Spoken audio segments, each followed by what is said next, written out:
After having explored the Altmer and Bosmer of the Second Aldmeri Dominion, the pocket guide to the Empire turns to what would become their latest ally, following the book's publishing. Elsweyr is the youngest of the modern regions, and the only one to have established itself in the Second Era, nearly 600 years ago. It is inhabited by a strange race of intelligent beastmen, who call themselves the Khajiit in their native tongue. These Khajiit are all feline in aspect, some far more than others.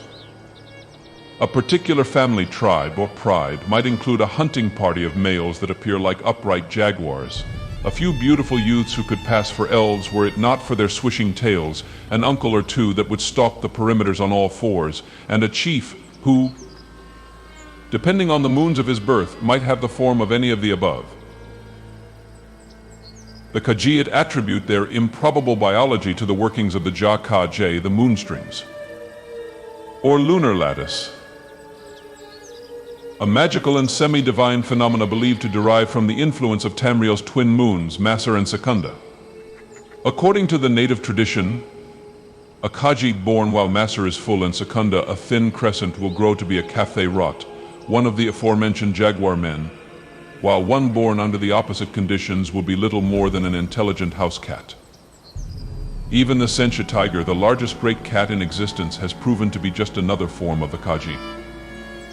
These massive beasts can often be found serving as steeds for their more humanoid cousins. Over 20 forms have been documented among the catmen of Elsweyr, and in their own society at least, no one of them is more important or inherently better than another, with the exception of the main form, which is to be described shortly. However, the Olmes or man-faced Khajiit are those most commonly seen outside of the province, as most adventurers and diplomats come from this, the most discreet of the breeds. Until relatively recently, the nearly constant insurrection and tribal warfare among the catmen rarely troubled the stage of history. In Second Era 309, however, Kyrgo of Anequina and Anequina of Pellitine combined their long feuding kingdoms to create Elsweyr, sparking a great class struggle that briefly threatened to draw in outside intervention. Power shifted from two separate kingdoms, each with its own central government and allied tribes, to a nobility besieged by those tribes, who felt that both their ruling classes had betrayed them. Chieftains forgot their ancient sugar vendettas and signed treaties of their own, recorded incidentally through facial tattoos, and before long the cities of former Anequina were under constant attack. Kyrgo petitioned the Empire for help, but it had just lost its own ruler, potentate Versailles, and was in similar disarray. When the old capital, Anequina, fell to the rebels, it seemed Elsweyr would soon burst under the weight of its own union. Peace was restored, however, when the normally non-partisan Khajiit spiritual leader, the main Rid Tihar Ridata, bestowed to the classes equality under the bi-lunar shadow, dividing their power in accordance with two moons' dance of the Ja-Ka-J. What this established in a more understandable sense was a rotational power base in which both sides of Khajiit society, the city dwellers under the nobility and the nomadic tribes of the desert chieftains, shared alternate control of the region based on the phases of Masser and Secunda. The terms of this measure, the Riddle Thar, were overseen by the thinly veiled dictatorship of the Main himself. Since then, Elsweyr has withdrew itself into a secrecy that has scarcely been breached in 500 years. Geographically, Elsweyr is a harsh area of badlands and dry plains. Only near the southern reaches does the soil turn fertile, and the whole of this region is covered in jungle and rainforests, with sugarcane groves clustering against the two main river basins. The old kingdom of Anequina is its northern section, and has historically offered no threat to either the early Syro-Nords or the later Cyrodiilic empires. Indeed, Pelamo Whitestrake, Nibene warlord of the Elven pogrom, mistook the Khajiit for another strain of Aldmeri and killed many of their number before realizing his error.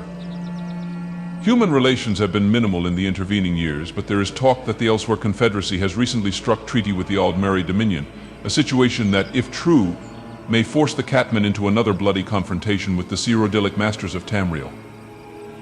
Understandably, the Ja-Ka-J makes the culture of Elsweyr very strange and alien. It is a peculiar affliction which seems at first glance to be related to lycanthropy. It is not, however, contagious or temporal in effect like the latter. A Khajiit retains the form of his birth throughout his lifespan, and the moons, while they determine that form, do not affect it thereafter. There are no known shape-shifting Khajiit. On the whole, the catmen of Elsweyr are bestial lot, victims of their own preternatural anatomies. They are quick to anger, unpredictable, and dangerous, though singly no match for an imperial legionnaire. It is also worthwhile to point out that the so-called human features found among many of the Khajiits are, in fact, distinctly elven in appearance, no doubt proving once and for all the baser predilections of the elder race. The suggestion that Mir evolved from Khajiit disgusts me. Shame on you, Tiber Septim. This is not to say that Elsweyr is without some semblance of civilization. The Khajiit that do walk erect dress and conduct themselves in a close approximation of a modern human culture. Their dress is an abundant shawl, commonly of brightly patterned cloth, for defense against the harsh sun and saber cuts. Their chief attire, the bodi or shirt, is fastened in braids down the right side, not permitting any part of the torso fur to be seen, for such is believed to be highly indecorous. Jewelry and trinkets often adorn the costume, and tattoos are very popular.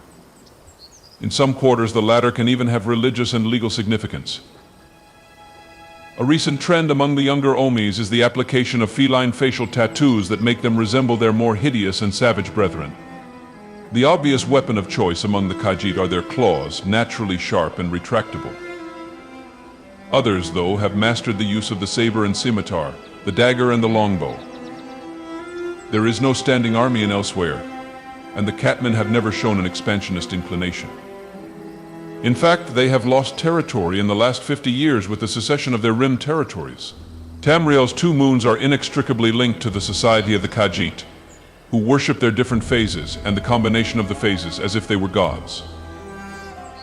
According to them, the phase of moon in which a Khajiit is born under is the determining factor in which breed they become.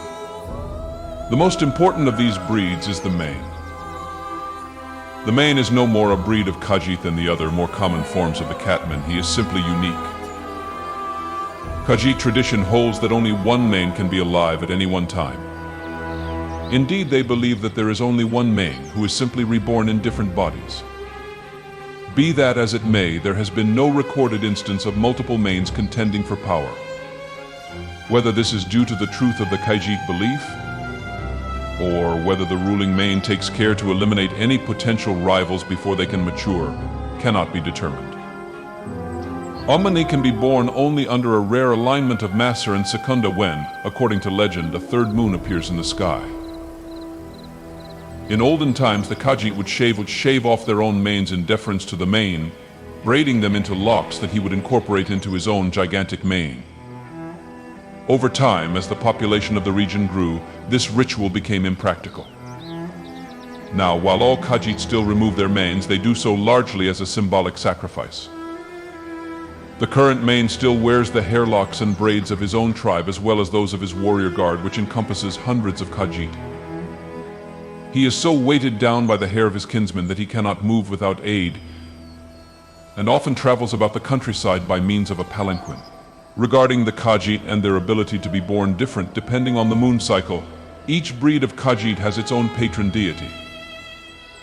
Earlier it was believed this practice was just another heathen system of worship common among the beastmen of Tamriel, but recent studies in comparative religions have proven that the lunar gods of Elsweyr are merely the divinities of the imperial pantheon in disguise. Similar findings have revealed that the Droma Athra, or dark spirits of Elsweyr, which correspond to the inverse phases of Maser and Secunda, to be aspects of the more universal Daedric powers. The Khajiit also believe that their gods regularly bestow blessings to their chosen people in the form of the moon sugar, a substance native to the Thalmor forest in southern Elsweyr. This sugar has a variety of uses. It is alternately a seasoning and a magical ingredient, a source of communion with the holy moons and a dangerous and addictive drug.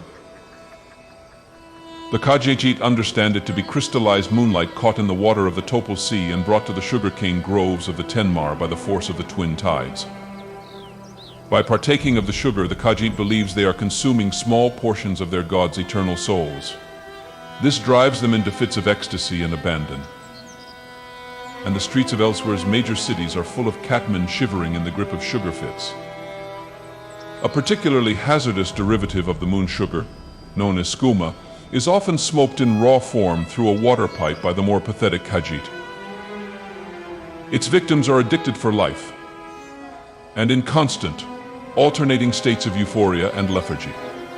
Nevertheless, moon sugar is a daily part of Khajiit life, and their kingdom's chief export. The food of Elsweyr is invariably sweet. Candies, cakes, puddings, and sugar meats are the staples of the Khajiit diet, and travelers to Elsweyr are cautioned against partaking of any of the native food. Humans, it seems, are even more susceptible to the effects of the moon sugar than the catmen themselves. Places of note. Senchal. This infamous city is the largest port in southern Tamriel. Its sprawl covers the easternmost tip of Elsweyr's Quinn Roll Peninsula, a motley assortment of bazaars, taverns, merchant quarters, and open-air markets ringed on three sides by its crowded harbors. Senchal is a favorite stopping point for pirates and sea captains seeking to ply illegal or black market goods, it being far easier to smuggle these goods into and out of the empire by way of the Topal Sea than to use the well-guarded inland highways. Thieves abound here, as do beggars and pathetic Khajiit sugar junkies. The traveler is advised to steer clear of Black Kirgo, Senchal's most squalid and dangerous quarter, when visiting the city. Illicit sugar dens line the streets here, where beastmen and nobility alike wither away in sucrose fevers. All in all, Senchal is the ugliest city outside of imperial jurisdiction. The air is humid and full of the chimney smoke caught in the eddies from the surrounding coasts. Much of the city is abandoned or in ruins. In Second Era 560, a strain of the Nahatan flu blew across the channel from nearby Argonia and quickly infected the city's population. Whole neighborhoods were razed in some mad effort to cleanse Senchal of the flu and have never been rebuilt. Visitors to the open-air markets can see these charred skylines on the periphery, as black and jagged as the teeth of the nearest sugar junkie, begging for cake. Torval. Torval is the city-state of Elsweyr's spiritual and temporal ruler, the Main. He and his tribe live here in stately and exotic palaces built from massive timbers of Velenwood oak, whose territorial borders are only a few hundred miles away. Symmetrical sugarcane gardens surround these palaces, where the Main is often seen in day-long meditations atop his palanquin, held up by his inexhaustible cafe-wrought servants. As has been said, the moon sugar of Elsweyr is the holiest of substances to the Khajiit. They speak of sugar as we might speak of the soul or the life force. Therefore, humans have been traditionally forbidden to trespass on these estates, and the warrior guard enforce this measure as strictly as they do around the Thalmor forest. An imperial diplomat was not long ago chased from the premises, even though he had been promised an audience with the Khajiit ruler. The panther-like warrior guard hissed at his approach, bared their fangs, and threatened him to leave quickly, lest they leak his sugar into the sand. Our glorious emperor, Tiber Septim, has yet to seek redress from the lawless catmen. Rimmon. Though ostensibly its own kingdom, Rimmon still pays tribute to the Main of Elsweyr, from whose realm it seceded in Second Era 812 during the interregnum. Earlier, Akaviri refugees had fled persecution when the warlord Atribus briefly aspired to the imperial throne. Atribus, though he lasted no longer than most of the pretender kings of that period, thought he might rid Cyrodiilic of the foreigners who had ruled it for the first half of the Common Era. And he drove the Akavirus past the empire's borders into Elsweyr. The Khajiit granted them asylum in the hills and steppes of northwestern Elsweyr, where they dwelt in relative seclusion until remnants of the Dir Kamal resurfaced in Cyrodiilic, seizing the throne from Atribus' successors. The Rimmon, literally the Rim Men as the Khajiit called them, joined their brothers to try to rebuild the empire. This effort was doomed to failure, but not before the Khajiit attempted to reclaim their lands in a series of bloody border wars. Currently, since the ascension of Tiber Septim, the hapless Rimmon have once again submitted to the protection of the Main, with a renewed tribute paying for the Cat Lord's guarantee of their independence, a truly weak reed upon which to lean. This was the chapter about the Elsweyr Confederacy. Next time we will focus on the greatest province of Tamriel, Morrowind.